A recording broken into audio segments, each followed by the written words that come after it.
Good morning, everyone, and it truly is my pleasure to be here. This is not a cliche to say that. When I had my conversation with Rob about today, I gladly said yes, and I figured there would be a dozen, 15 of you, and to see this auditorium filled is a compliment, I think, to everyone who sits here. It's not just your sons and daughters, it's not just mom and dad, it's not just aunts and uncles, it's everyone who's involved, and welcome. The last thing I did before I came over was to make one final note about what I wanted to talk about, and it resonates from what Mr. Zuckerman said. And I wrote down, this could be the most important day of the past 5 days. That's how significant scouting is to not only America, maybe even the world, but to East Brunswick and the various leaders who are in charge of the scouting process. When I was a school teacher, I always enjoyed, and I'm sure the students will be able to relate to this, I always enjoyed the breaker activity to introduce the lesson for the day, because you could really go off topic with regard to what you wanted to do in the breaker situation. And I'm doing the same thing here today, because what I have before me is a book that I've read so many times in the schools on Read Across America, a book that was published in 1990. And no, I'm not going to read the whole book, but I will read the first page. And what we see is the wall, or as we know, the replica that sits out on that sacred land outside the Community Arts Center, and it says, "This is the wall, my grandfather's wall. On it are the names of those killed in a war long ago. Where's Grandpa's name, I ask. We have to find it, Dad says. He and I have come a long way for this, and we walk slowly searching. And maybe you've done that already, looking for a father, a grandfather, an uncle, a cousin, a man, a woman. And then in the middle of the book, again, the father reaching up to touch, and I talked about that in my talk the other day about touching the wall and what that means, and then probably a Vietnam veteran's walking by, and have you found Grandpa yet, I ask? No, Dad says. There are so many names. They are listed under the years when they were killed. I found 1967. Oh, that's when Grandpa died. Dad runs his fingers along the rows of print, and I do too. The letters march side by side, like rows of soldiers. They're nice and even. It's better printing than I can do. The wall is warm. And that's what we have out there. Everything that just flowed out of my mouth. Because 58,000 young men and women gave their lives so that we could have all the freedoms that we enjoy, especially scouting, which is fundamental yet paramount to who we are, what this nation is all about. And therefore, instead of clapping for me right now, I want a round of applause for everyone seated here.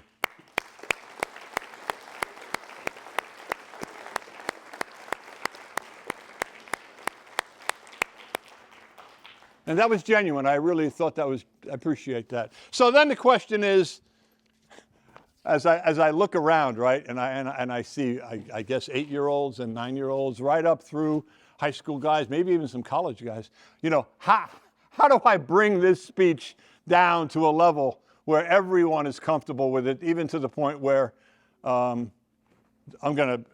think I have my term, the brownies appreciate what's going on. So I'm gonna try. I'm gonna do my best.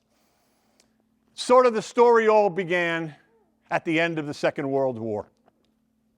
That's when the world came out of the war divided in two camps. The camp that was the United States and the camp that was Russia. Or, as older folks might know, I use the word Russia to make it simple, the Union of Soviet Socialist Republic, or the USSR.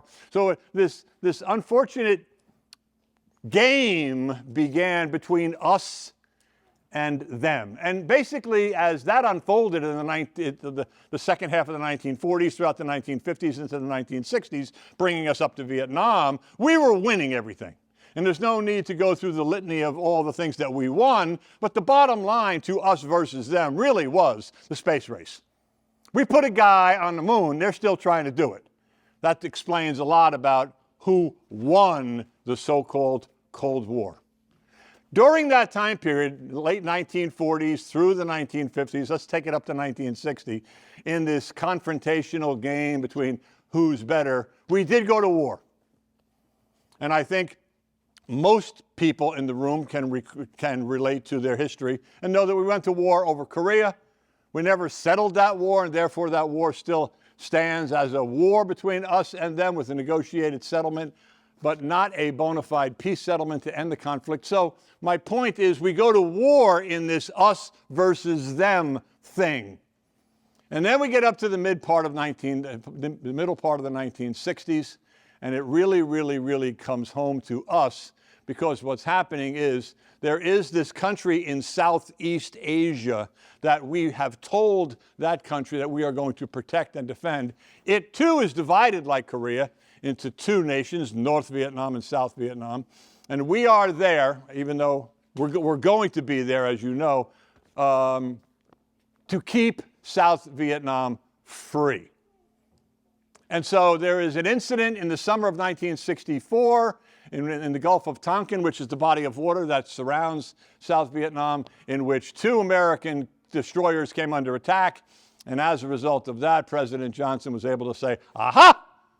The bad guys have attacked, we're going to do something, we're going to have to retaliate. And the whole process begins of retaliation, bottoming out in March of 1965 when combat troops finally arrive. And again, to make it simple and make it easy, the bottom line to the military incursion in South Vietnam is an aerial campaign of Air Force, right? A lot of planes to bomb North Vietnam so that we can bring them to the we're going to bomb, this is pretty pathetic. We're going to bomb you so that you can come to the negotiating table. In South Vietnam, we have combat troops who are on these search and destroy operations where they're going to go out and find the enemy and kill the enemy. So they're going to have numbers, quantitative numbers to define whether we're winning this conflict or not, all of which comes together in this gradual escalation of American servicemen, whether you're in the Air Force doing what I just said, or you're in combat operations. Oh, I left a little point out, because with regard to the combat operations, the president said, no, we're not coming to the negotiating table until you, North Vietnam, come and surrender yourself to our negotiating table. So this conflict is going nowhere, except for in the hearts and the minds of the American people, who are getting a little bit sick and tired of their sons being drafted and being sent off to Vietnam, because most people are saying in 1965, Viet what, Viet where, Viet who? You got to be kidding me. I'm not sending my son off to fight a war in Southeast Asia when I don't even have enough money to put food on the table. You can relate to what I'm talking about. This all bottoms out by the early 1970s when the American people are fed up, President Nixon is fed up, and we get a negotiated settlement to end the conflict in 1973. But the war really doesn't end there for many people. There was post-traumatic stress situations, there's POW situations, there's Agent Orange situations, all of which remain part of the Vietnam story from the end of the war in 1973 to the evacuation of all American troops in 1975 till here we are today, what, 50 years removed from the events in Southeast Asia. That's not bad without looking down at my notes. I'm pretty impressed with myself. How about if I open the floor to a couple of questions? We'll take maybe 7, 8, 9, 10 and answering those questions, whether it's the young guys or the adults, and then I'll let you go. Go ahead. You sort of alluded to the touching of the wall. Can you explain? But you didn't explain it. I know, what this wall is not allowing us to do, like the Washington. See, the Washington Wall, you can really put your fingers and go deep into the name that's there, especially if it's someone that you love. And maybe it's not even a person, maybe it's an Uncle Joey you never even met. But this is my blood. Uncle Joe. This wall, I just didn't see the ability to do that. And therefore, what you see in Washington is you see people like you and I just doing that. And that's all they need. They don't need the etching that is provided there. Did that answer your question? Thank you. Go ahead. I don't mean to point, but I don't know names.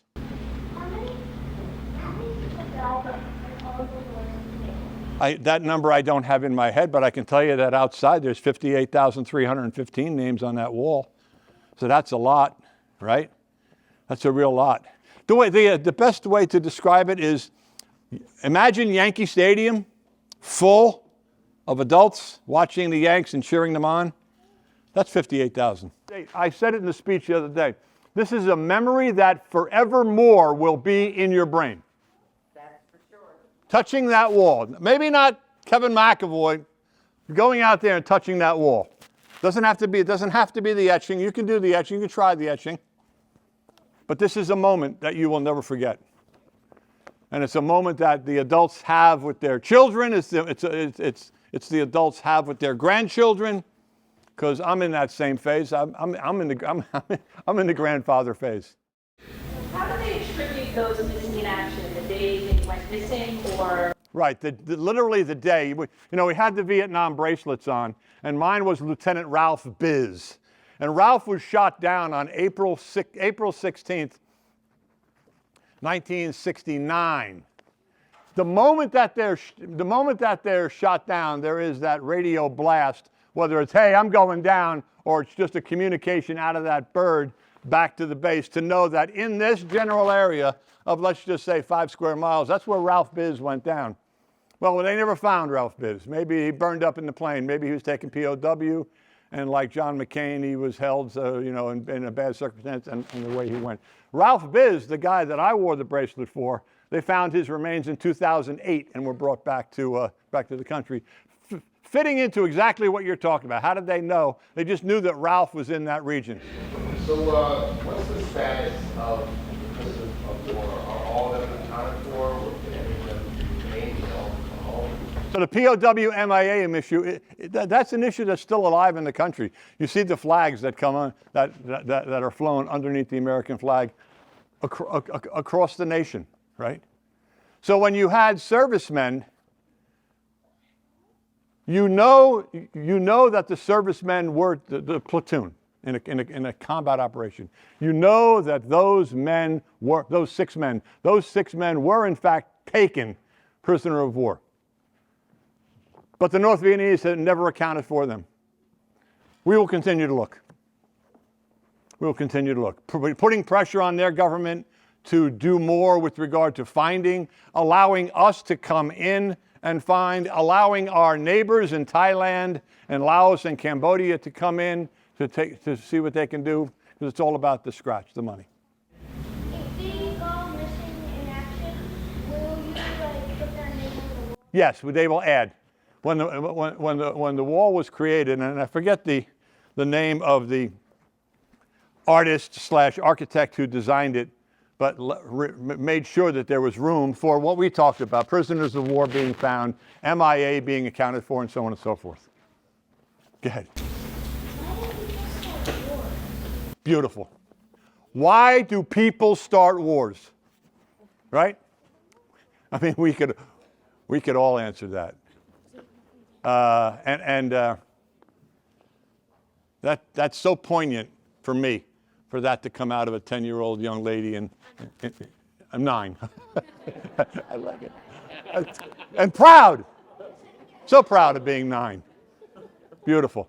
I don't have an answer why. I can say the relatively politically correct answer, they're stupid. And one more, and I'll let you go back outside.